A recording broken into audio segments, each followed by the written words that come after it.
Hello. This is Elizabeth Griffin, the Black Romance Writer, and welcome back to my channel. If you haven't subscribed, please take a moment to do so, and definitely continue to share my content with others. Today, I would like to begin this video by paying tribute to Langston Hughes.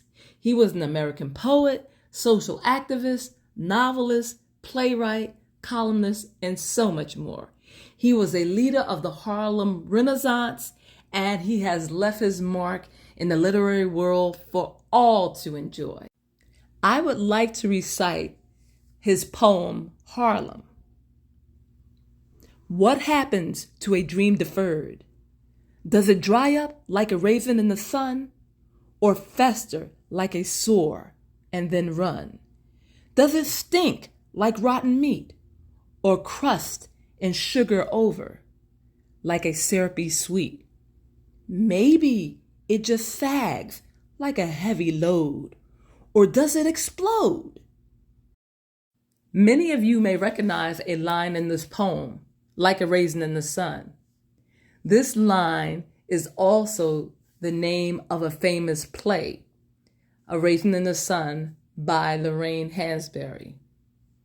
I chose this poem today because it means so much to me and my journey as a writer. For you that may not know, I began my writing career in the early 80s when I aspired to be the first romance writer to write for Harlequin Romance and the first Black romance writer to just break out on the publishing scene. And in my naivete, I thought it would be easy and it would be simple to write a book, to find a publisher, and to start living the life of a writer. However, many years later, I realized that that is not the case. Publishing is not that simple. It's not that easy. And the reason I wanted to discuss this poem is because I feel like at different stages in my life, I have experienced these things or these emotions or these expressions that are in the poem. In the beginning, it says, what happens to a dream deferred? Does it dry up like a raisin in the sun?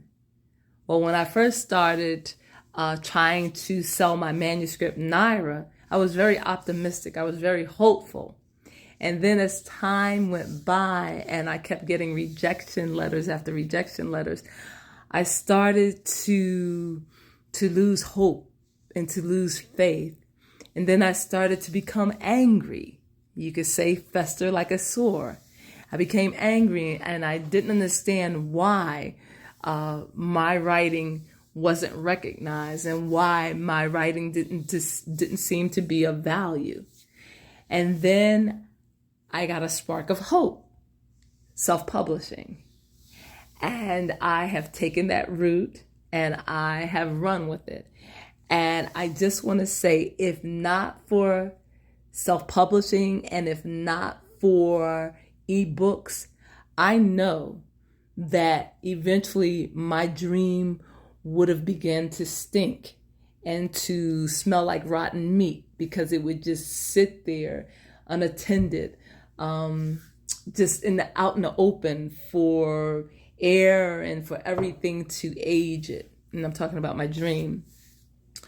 And I also feel like at some points it would be like a heavy load. You know, I have this dream, I have this desire to share my writing, to share my experiences with the world, but I can't seem to get anyone to read my work or to notice it. So I'm just carrying it along and I'm just holding on to it. And eventually I feel like I'm sagging and it's such a heavy load. So this poem represents so much to me. And I realize if not for ebooks, if not for self-publishing, my dream would have been deferred and I would have been very angry and possibly explosive.